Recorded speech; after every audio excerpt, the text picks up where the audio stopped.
In a quiet corner of a bustling flea market in Salem, Massachusetts, nestled among forgotten trinkets and dusty heirlooms, a painting caught my eye. It was an unassuming piece, a portrait, somewhat faded by the relentless march of time, depicting a stoic sea captain and a serene woman. Their gazes were fixed somewhere beyond the canvas, their expressions etched with the quiet dignity of a bygone era. It looked like a typical maritime family portrait, perhaps from the late 1800s, a relic from a time when ships sailed the world and brought back tales as well as cargo. My initial impression was one of pleasant indifference. It was nice, certainly, a well-executed piece of art for its period, but nothing that screamed for immediate attention. In a market teeming with unique finds and peculiar curiosities, this painting seemed to blend into the background, just another antique waiting for a new home. I admired the artist's skill, the subtle play of light on the captain's weathered face, the delicate lace on the woman's collar. But I was ready to move on, to explore other stalls promising more immediate intrigue. But something, an almost imperceptible pull, kept me rooted. My gaze drifted back to the painting, lingering on the details. The captain's uniform, crisp and dark, the way his hands rested, one casually by his side, the other holding something. My eyes almost subconsciously began to zoom in, drawn by an unspoken curiosity. The object in his hand was small, dark, and at first glance somewhat indistinct. It was clutched firmly, almost protectively. A subtle shiver, an unexpected ripple of unease, traced its way down my spine as the object slowly, unnervingly, came into focus. It wasn't a pipe, the kind a sea captain might absent-mindedly hold, nor was it a compass, a sextant, or any other navigational tool one might expect. It wasn't a book or a rolled-up chart or a piece of nautical equipment. No, what the captain held with such unwavering grip was a small, crudely carved wooden doll. Its eyes were black, empty holes, void of any light or life. Its mouth was a jagged, unsettling line, like a permanent, silent scream frozen in wood. It looked, for lack of a better word, wrong. Terribly, profoundly wrong. This seemingly innocent detail immediately transformed the entire feel of the painting. What had been a pleasant, albeit unremarkable antique, now pulsed with a strange, unsettling energy. The captain's stoicism no longer seemed like quiet dignity, but a forced stillness, a tension held just beneath the surface. The woman's serenity now appeared almost ethereal, her gaze perhaps not just distant but vacant, as if lost in some internal struggle. The doll, with its vacant stare and crude features, became the focal point, a disturbing anomaly that defied explanation. What was this doll? Why was he holding it so tightly, so possessively? Why did it look so unsettling, so out of place in an otherwise conventional portrait? This was the central mystery, the unsettling question that now overshadowed the painting's initial charm. Despite the creeping sense of unease, or perhaps because of it, I felt an undeniable pull towards the painting. It was as if the doll's empty eyes had somehow latched onto mine, drawing me into its silent wooden world. The initial dismissal had vanished, replaced by an intense intrigue, a need to know more, to understand the story behind this strange object. I approached the vendor, a wizened old man with a perpetually bored expression. "How much for the portrait?" I asked, trying to keep my voice even, betraying none of the sudden fascination that had taken hold of me. He barely glanced at it, shrugging. $50. Been sitting here for weeks, nobody wants the old sea dog. $50 for a piece that now felt so potent, so laden with unspoken secrets. It was a ridiculously low price, almost as if the painting itself was desperate to be taken, to have its story revealed. I handed him the money, the crisp bills feeling almost too light in my hand compared to the heavy weight of the painting's new significance. As I carried it away, carefully cradling it against my side, I couldn't shake the feeling that I hadn't just bought a painting. I had acquired something far more profound, something that carried with it echoes of the past, whispers of forgotten lives, and the unsettling presence of that small, crudely carved wooden doll. A strange pull, an inexplicable sense of destiny, guided my steps as I left the flea market. The portrait of the captain and his wife, and the unsettling secret it held, now firmly in my possession. My name is Sarah, and this is the story of how a simple portrait changed everything. Sarah took the painting home, a sense of quiet anticipation thrumming beneath her skin. The unsettling image of the doll, far from fading, seemed to deepen with each passing moment. She carefully unwrapped it from the protective blankets she'd used, placing it gently against a wall in her living room. The first order of business was clear. She had to uncover the identities of the stoic captain and the serene woman who now graced her home. This wasn't just about curiosity. It felt like a responsibility, a pact made in the dusty aisles of the flea market. Her research began with the most obvious clues. The style of the painting, the captain's uniform, the woman's attire, all pointed towards the late 19th century. Given its discovery in Salem, Massachusetts, a town steeped in maritime history, Sarah focused her initial search on local records from that period. She spent hours online, sifting through digitized archives, old census records, and ship manifests. The internet, a vast ocean of information, eventually yielded its first significant catch. A record, faint but clear, of a Captain Elias Thorne, a whaling captain known for long, arduous voyages and a reputation for a stern, almost unyielding demeanor. His wife was listed as Clara Thorne, a woman whose public presence seemed to be as elusive in historical records as her painted counterpart's expression was enigmatic.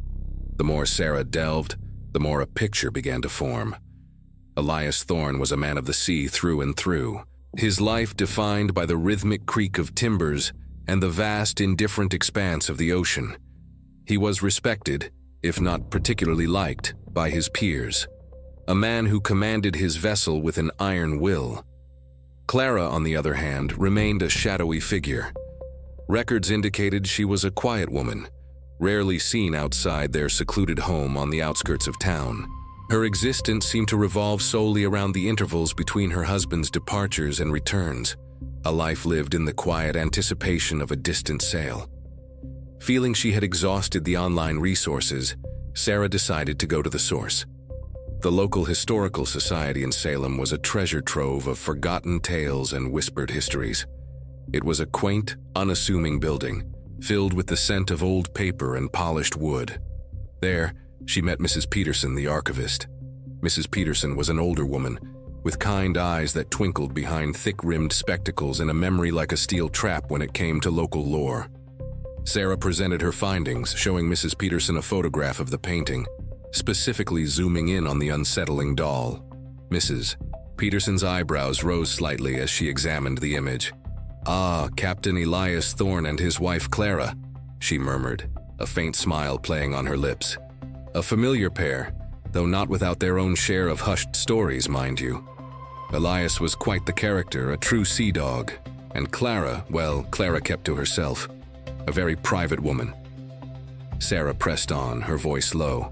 "Mrs. Peterson, do you know anything about this object he's holding?" "This doll."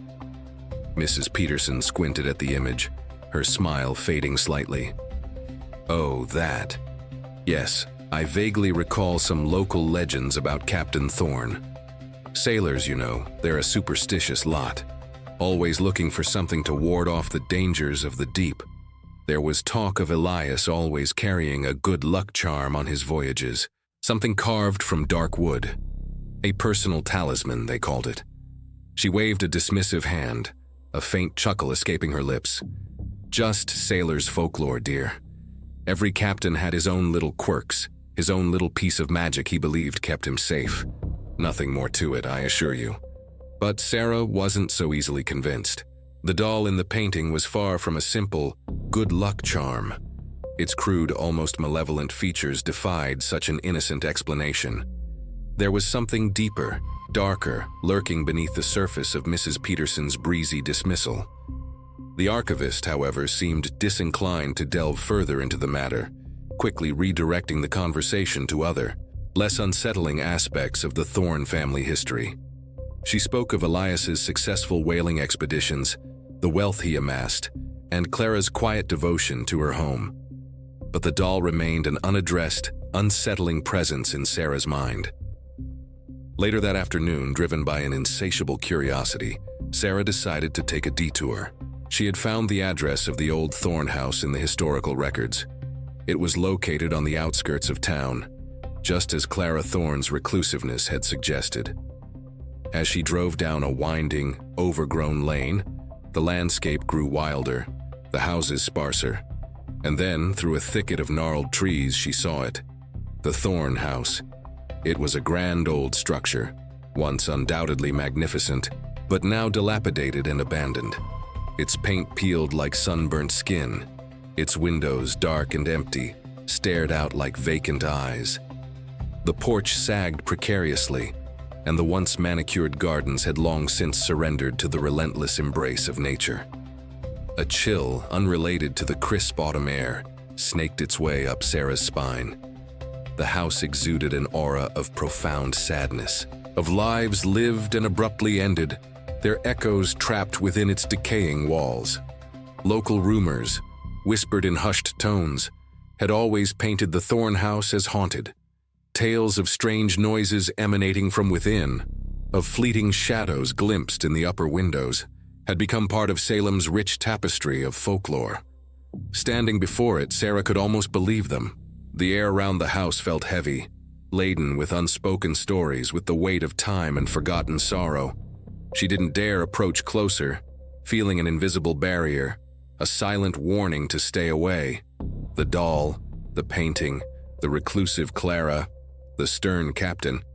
It all coalesced into a narrative far more complex and unsettling than a simple historical portrait. The house, in its silent decay, seemed to hold the key to the painting's secret, to the truth behind the unsettling charm clutched so tightly in Captain Elias Thorne's painted hand. Sarah knew, with a certainty that both thrilled and unnerved her, that her journey into the Thorne family's past had only just begun. Sarah hung the painting in her study, a room she considered her sanctuary, a place of quiet contemplation and focused work.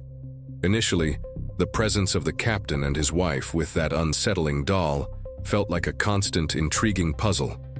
But as days turned into weeks, she began to notice a subtle shift in the atmosphere of the room. It wasn't overtly scary, not yet, but a constant, almost imperceptible feeling of being watched, a prickling sensation on the back of her neck even when she was alone. The doll, with its vacant black eyes, seemed to be the focal point of this unsettling energy. Small, unexplained disturbances began to punctuate her otherwise orderly life. At first, she dismissed them as products of an old house settling, or perhaps her own overactive imagination fueled by her research. A book would slide off a shelf with a soft thud when no one was near. A framed photograph on her desk would inexplicably tilt. Doors, which she was certain she had closed securely, would be found ajar. The chill in the air, especially in her study, became more pronounced. A cold spot that lingered even when the heating was cranked high, a stark contrast to the warmth of the rest of the house. It was a cold that seemed to emanate from within, rather than from outside drafts. Her gaze, almost compulsively, would drift towards the painting. The doll, clutched in Captain Thorne's hand, seemed to possess an uncanny ability to draw her attention. Its empty eyes, those crude black holes, appeared to follow her every movement, a silent, unblinking witness to her life. She would try to rationalize it, telling herself it was just a trick of the light, an optical illusion caused by the brushstrokes. She'd remind herself that it was merely paint on canvas, an inanimate object incapable of sentience. Yet the feeling persisted, an undeniable presence that grew more potent with each passing day. The doll, once an object of mere curiosity, was slowly but surely becoming an object of quiet obsession, its unsettling gaze burrowing deeper into her psyche. Sleep, once a refuge, began to betray her. Sarah started having vivid, unsettling nightmares.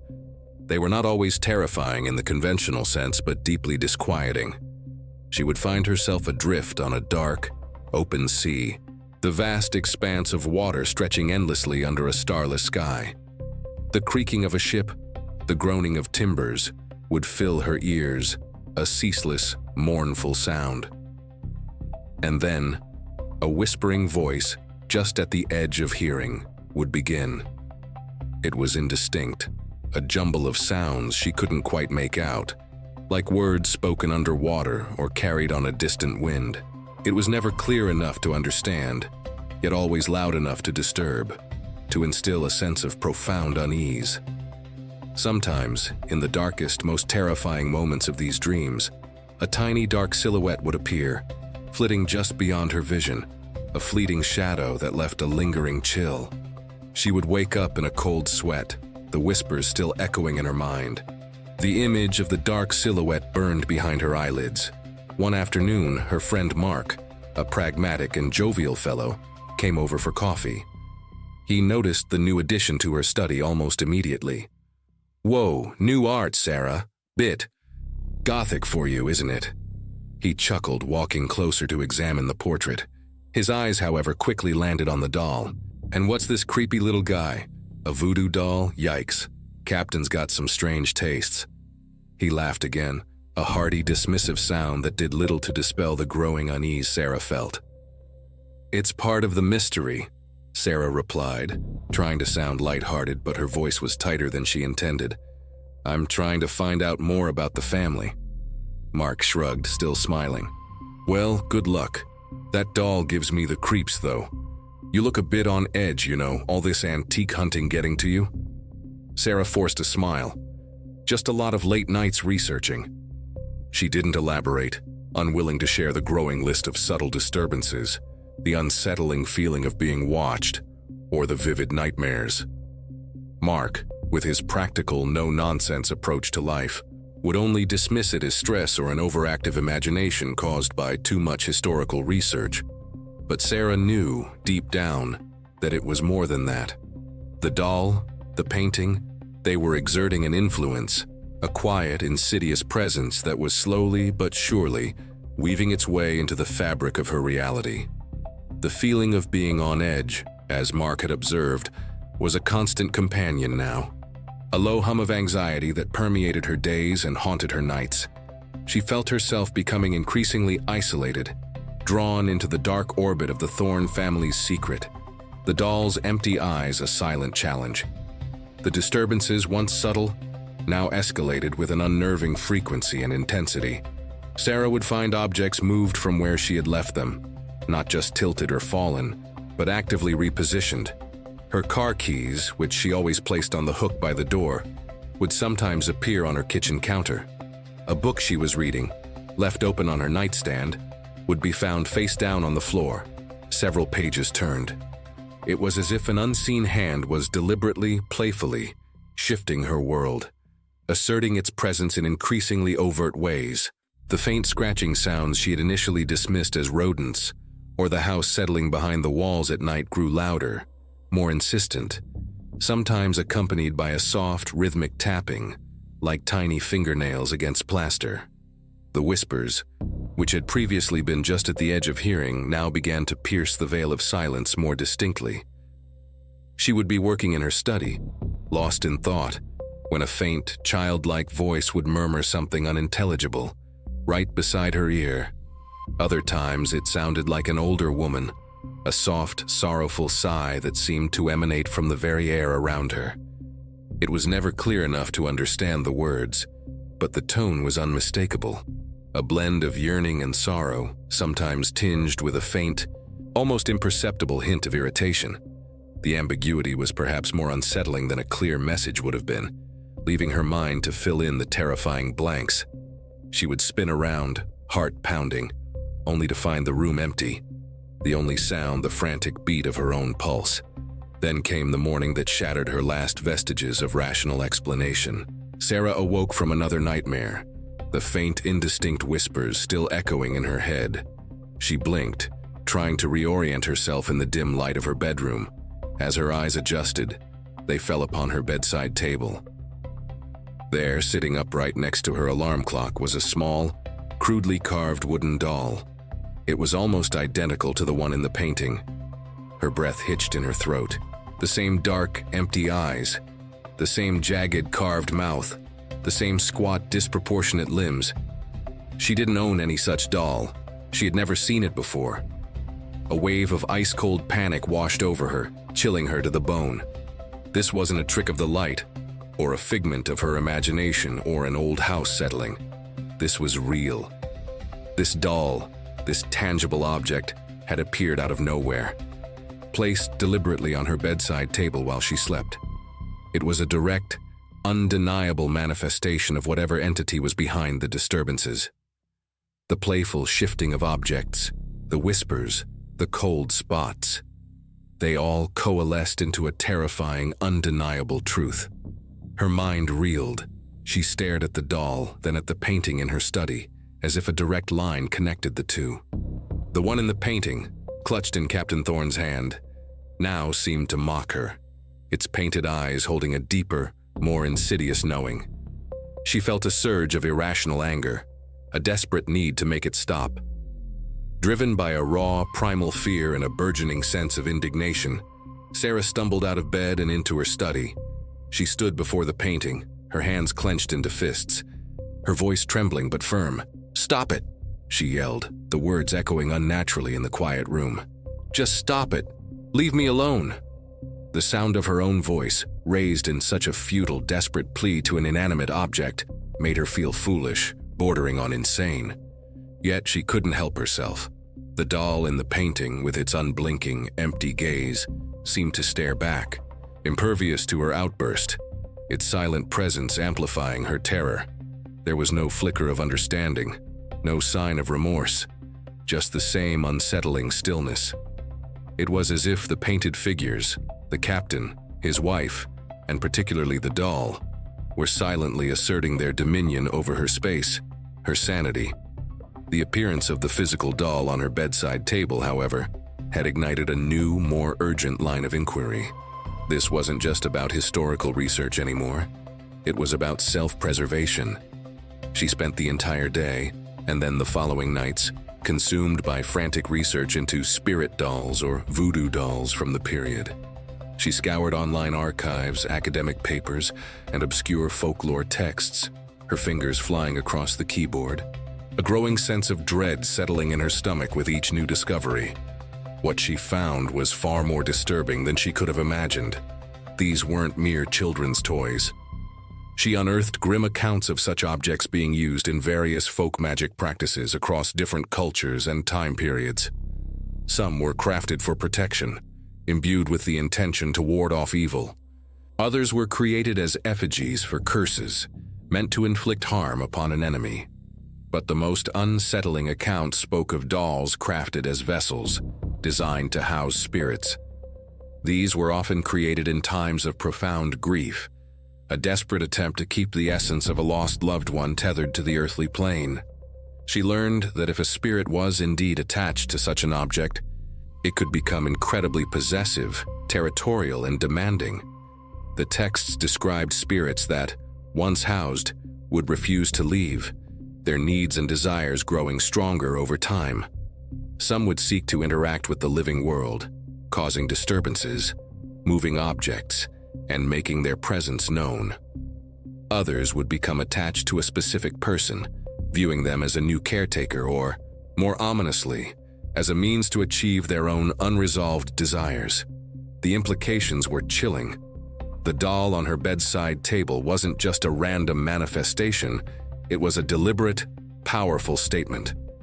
Whatever spirit was connected to the painting, to the original doll, had found a way to bridge the gap between the painted world and her reality. And it was now making its demands known, its presence undeniable. Sarah clutched the research papers, the words blurring before her eyes, a cold certainty settling in her heart. She was no longer just an observer of history. She was now entangled in its darkest, most personal threads. The doll was not just a curiosity, it was a key, and she had inadvertently unlocked something ancient and powerful. The next morning, armed with the unsettling knowledge gleaned from her frantic research, Sarah returned to Mrs. Peterson at the Historical Society. She felt a desperate urgency, a need to validate her terrifying suspicions. She didn't bother with pleasantries, her voice tight with a mixture of fear and determination. She simply pulled out her phone, displaying a picture of the crudely carved wooden doll that had appeared on her bedside table. Mrs. Peterson, usually a picture of serene academic composure, gasped. Her eyes, normally kind and inquisitive, widened with a sudden, profound terror. The color drained from her face, leaving her complexion ashen. She fumbled with her spectacles, her hands trembling visibly. Her entire demeanor shifted, from that of an amused, slightly gossipy archivist to someone who had just seen a ghost. It was a reaction that confirmed Sarah's worst fears, a silent acknowledgement that this was far more than mere folklore or an overactive imagination. Where did you find this?" Mrs. Peterson whispered, her voice barely audible, a stark contrast to her usual booming enthusiasm for local history. She didn't wait for an answer.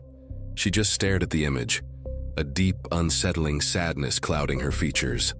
Mrs. Peterson then began to reveal the real, darker story of Clara Thorne, a narrative that had been carefully suppressed, whispered only in hushed tones among the oldest residents of Salem. Clara, it turned out, wasn't just quiet. She was deeply troubled, plagued by a profound melancholy that had little to do with her husband's long absences at sea. She was, Mrs. Peterson explained, believed to be a practitioner of folk magic, a desperate soul who turned to local remedies and ancient beliefs in her yearning for control over an uncontrollable world. Her attempts at protection for Elias during his dangerous voyages were not simply through prayer, but through rituals and charms, often seeking out obscure local women known for their knowledge of such practices.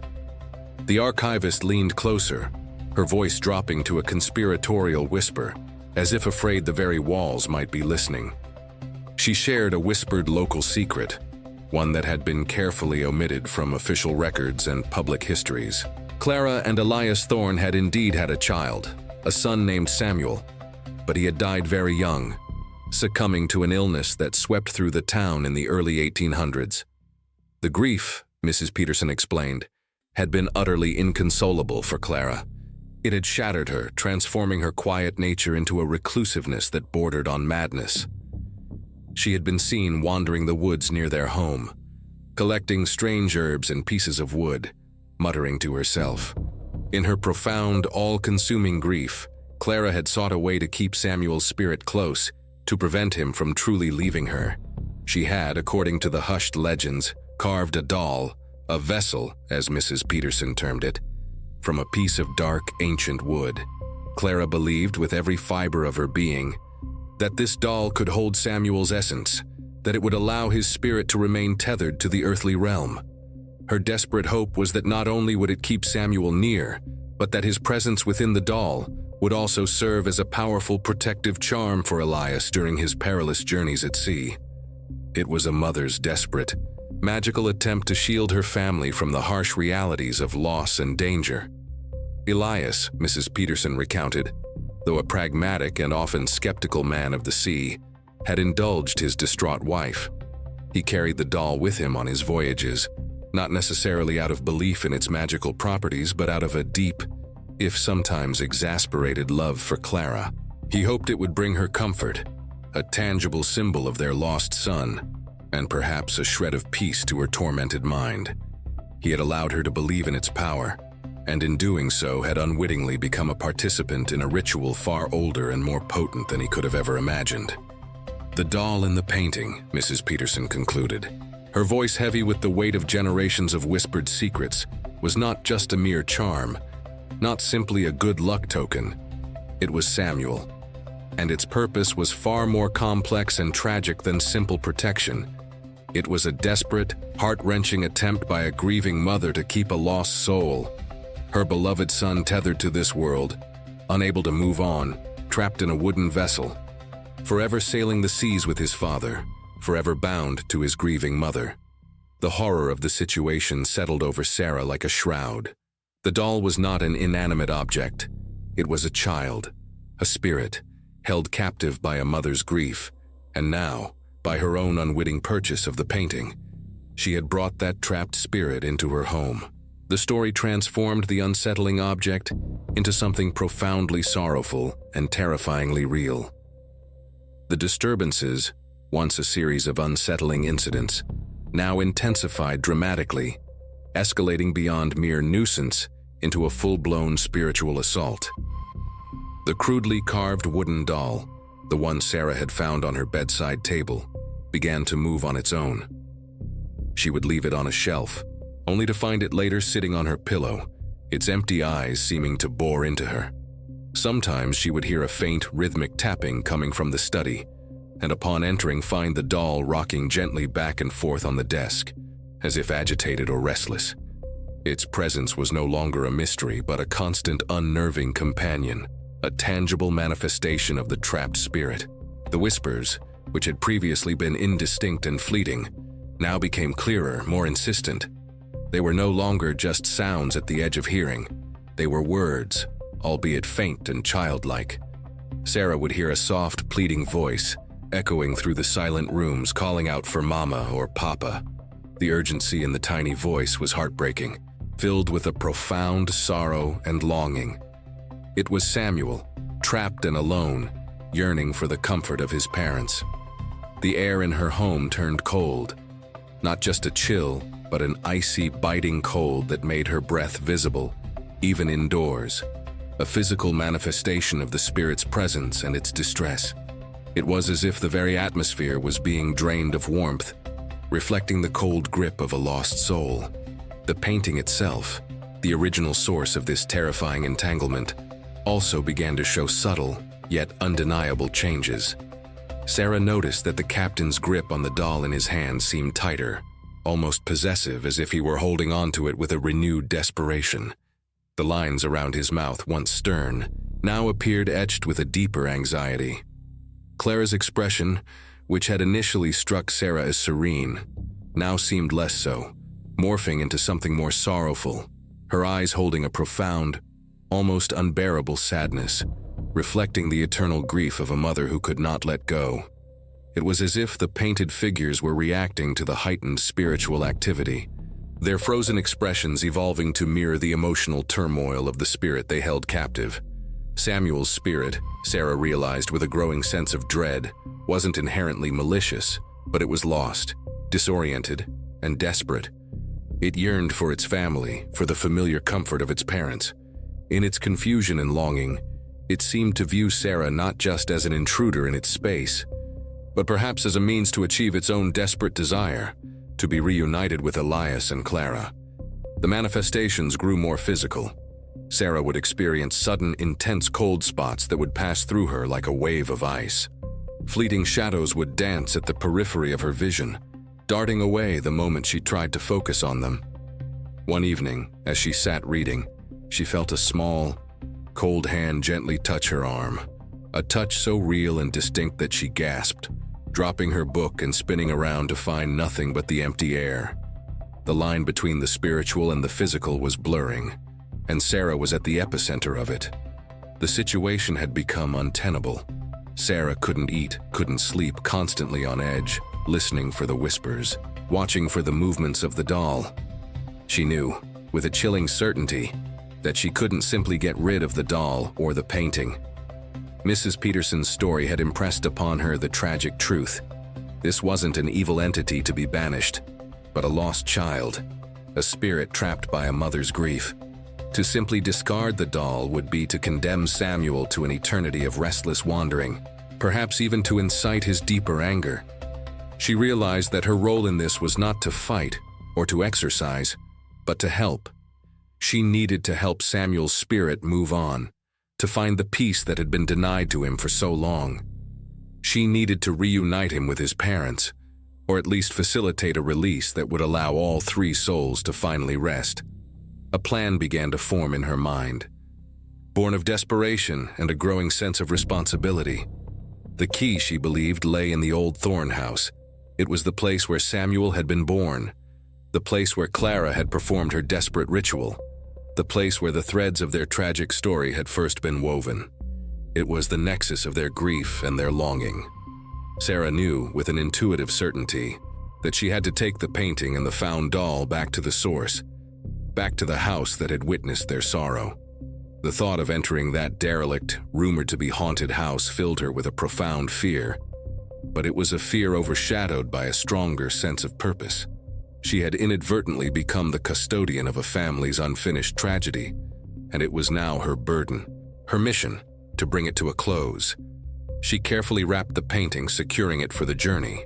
Then, with a deep breath, she picked up the small, carved wooden doll from her bedside table. Its empty eyes seemed to watch her, its silent presence a constant reminder of the task ahead. She held it gently, no longer with fear, but with a strange mix of apprehension and compassion. She was going to take Samuel home, one last time, in the hopes of setting him free. The old Thorn house stood as a silent, decaying monument to a family's grief, and Sarah was determined to finally bring peace to its long-suffering inhabitants.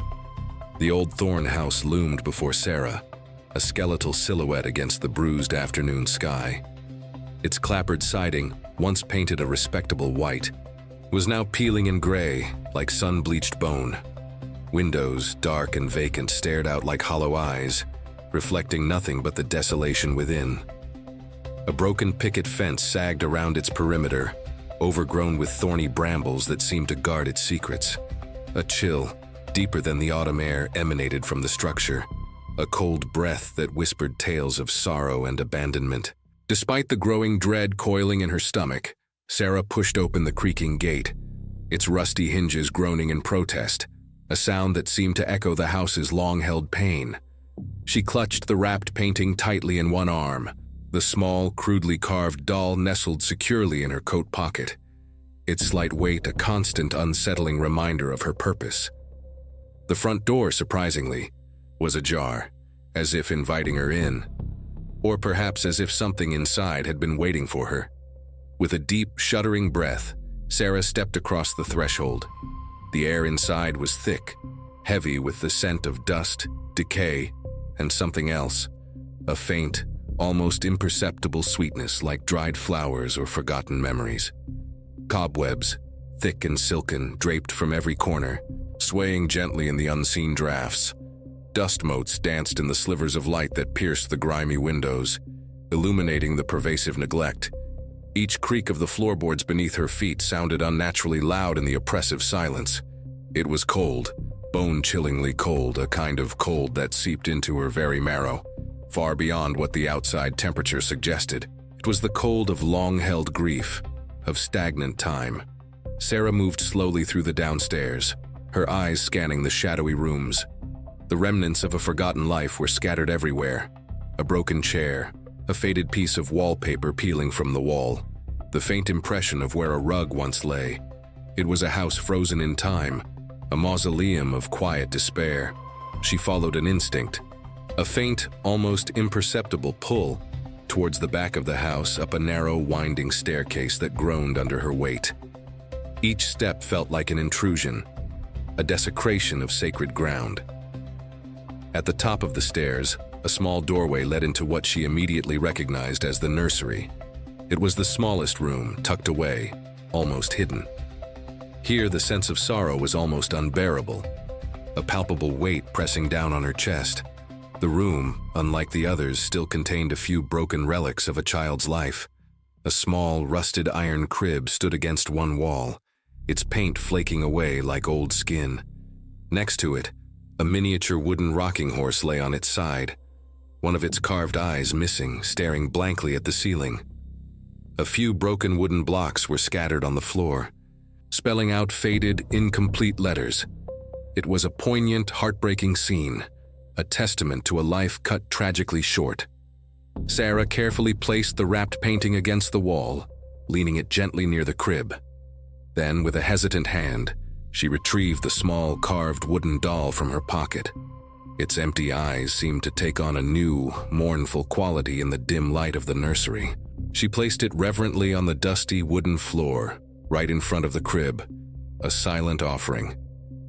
She spoke then, her voice a soft, tremulous whisper that seemed to absorb into the heavy air, swallowed by the silence of the room. "Samuel," she began, her voice gaining a fragile strength. "It's okay. You don't have to be scared anymore. Your mama and papa loved you very much." She paused, searching for the right words, for a way to convey comfort to a spirit she couldn't see. but could undeniably feel. They always will, but it's time to rest now. It's time to let go. She spoke of peace, of release, of the gentle embrace of eternal rest. She told him that his parents were waiting for him, that they would never truly be apart, but that his earthly tether was causing them pain and him unending sorrow. As Sarah spoke, the air in the nursery grew impossibly heavy, thick and still. The cold intensified, wrapping around her like an icy shroud, making her teeth chatter despite herself. Then a sound. Faint at first, almost imperceptible, but growing clearer, a childlike giggle. It was soft, ethereal, filled with a heartbreaking innocence, yet tinged with a profound sadness. It seemed to swirl around her, coming from no particular direction, echoing off the bare walls. Shadows, previously still and deep, began to dance around the edges of the room, elongating and twisting, mimicking faint, fleeting forms. Sarah's breath hitched in her throat, her eyes wide, but she didn't move. She kept speaking, her voice a steady, comforting drone against the rising supernatural activity. Her gaze fell upon the doll she had placed on the floor. It began to vibrate, a subtle, almost imperceptible tremor at first, then growing more pronounced, rattling against the dusty floorboards. It was as if something within it was struggling, yearning to break free. Then her eyes were drawn back to the painting, still leaning against the wall. A shiver coursed through her body, not of fear but of awe. The painted figures, previously static and frozen in time, seemed to stir. The captain's eyes, those stoic, unblinking eyes, flickered. It was a subtle movement, barely perceptible but unmistakable. He seemed to be looking at the doll on the floor, his painted face etched with a profound, almost paternal longing. And Clara, her lips, which had been set in that sorrowful, resigned line, seemed to soften, to move, forming a silent, loving gesture. Her eyes, filled with that eternal grief, now held a glimmer of something else, recognition, and a profound, overwhelming love directed towards the vibrating doll. It was a silent, ethereal reunion, played out on the canvas, a family communicating across the veil of time and spirit. The energy in the room reached a crescendo. The doll on the floor vibrated violently, a low hum emanating from it. The childlike giggle intensified, swirling around Sarah, accompanied by a soft, almost mournful sigh that seemed to come from Clara in the painting. Then, with a sudden, forceful gust, a powerful wind swept through the nursery. It came from nowhere, an unseen force that ruffled Sarah's hair and sent dust motes swirling in a frantic dance. All the windows in the house were closed, sealed by years of neglect, yet the wind was undeniable, a powerful current of release. As quickly as it came, it was gone. The air in the room, though still cold, felt lighter, as if a great weight had been lifted. The vibrations ceased. The doll on the table, the one Sarah had found, fell over with a soft, final thud, inert. Its empty eyes seemed less menacing now, less filled with a trapped, yearning spirit. It was just a doll. Sarah looked back at the painting. The captain's hand was still on the doll, but the doll in the painting had changed. It no longer possessed that unsettling, crude quality.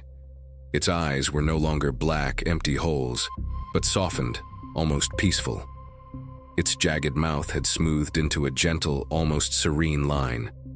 It looked like a simple, cherished toy, a memento of a beloved child held by a loving father. The captain's face held a new peace, his sternness replaced by a quiet, profound contentment. Clara's expression was no longer sorrowful but serene, a gentle smile gracing her lips, her eyes filled with an enduring maternal love. The painting's colors, for a fleeting moment, seemed to brighten, as if a light had been cast upon them, before settling back into their familiar hues, but now imbued with a newfound tranquility.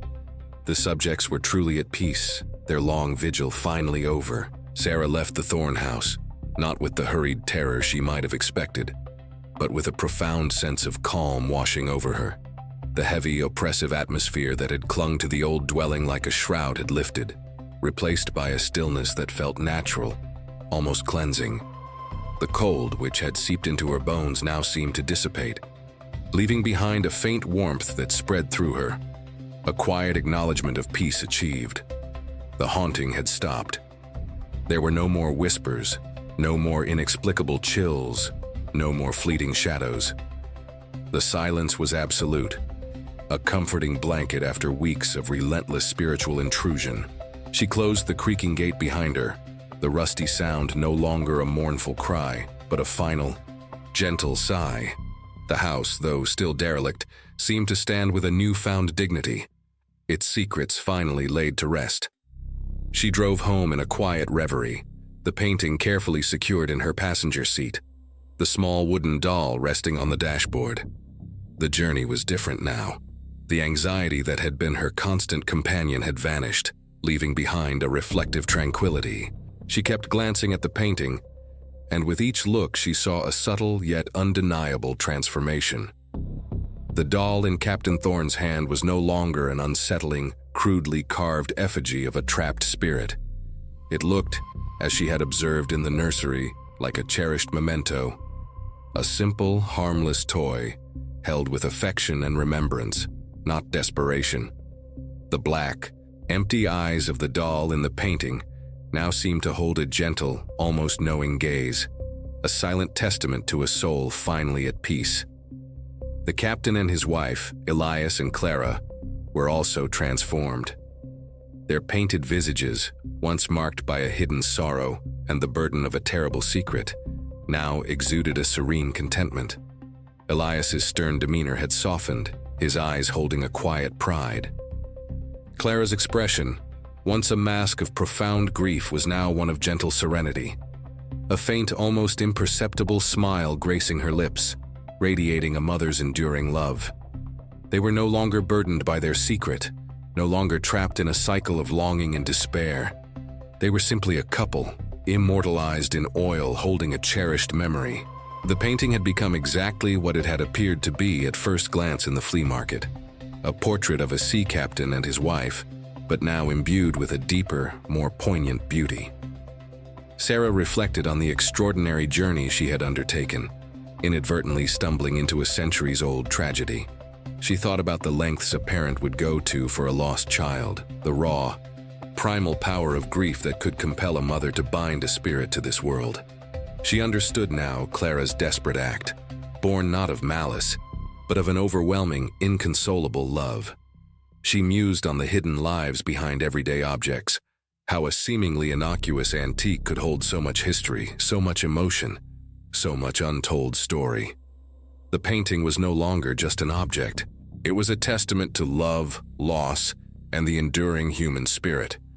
It was a reminder that even in the most mundane items, there could be profound narratives waiting to be uncovered, and sometimes resolved. The question of the painting's fate lingered in her mind. Initially, she had considered selling it, discarding it, anything to be rid of the unsettling presence it had brought into her life. But now, that thought felt wrong, almost sacrilegious. She decided to keep the painting not as a source of fear or a haunting curiosity, but as a cherished reminder of a poignant story she had helped to bring to a peaceful conclusion. It would serve as a constant, quiet testament to Samuel, Elias, and Clara, and the profound connection that bound them. It was a reminder of the power of compassion and the unexpected role she had played in bringing peace to restless souls. However, a part of her felt that this story, this resolution, deserved to be known, to be shared, not just for the sake of the Thorne family, but as a lesson in empathy and historical understanding. She decided to approach Mrs. Peterson at the Historical Society once more. This time, she wouldn't just be asking questions. She would be sharing a completed narrative, a tale of love, loss, and ultimate peace. She would donate the painting to the Historical Society, with a detailed account of its true story attached. In doing so, Samuel and his parents would be remembered, not as figures in a haunting legend, but with dignity, their profound love and sorrow understood, honored, and finally respected. The idea brought her a deep sense of satisfaction. The painting would find its rightful place, not in a dusty corner of her study, but in a public space where its story could be told, where Elias and Clara's love and Samuel's short life would be preserved and understood. It would serve as a powerful artifact, a bridge between the past and the present, a silent narrator of a tale that had once been shrouded in mystery and fear, but was now illuminated by understanding and compassion. Days later, Sarah stood before the painting, now hanging in a place of honor in her home, bathed in the soft glow of the morning light. The doll she had found, no longer a vessel for a restless spirit, was carefully placed on a small, antique table beneath its painted counterpart, a tangible link to the incredible journey. The camera, or rather, the narrator's gaze, lingered on the painting, now a beautiful, if bittersweet, historical artifact. The captain's hand still rested on the doll, but the doll was just a doll, a carved piece of wood, a symbol of remembrance. The mystery was solved, the haunting was over, and peace, after so long, had finally been found, not only for the Thorne family but for Sarah herself. Their story, once a source of unsettling fear, now resonated with the quiet, profound beauty of a family reunited, their love transcending the boundaries of life and death, forever etched in the canvas.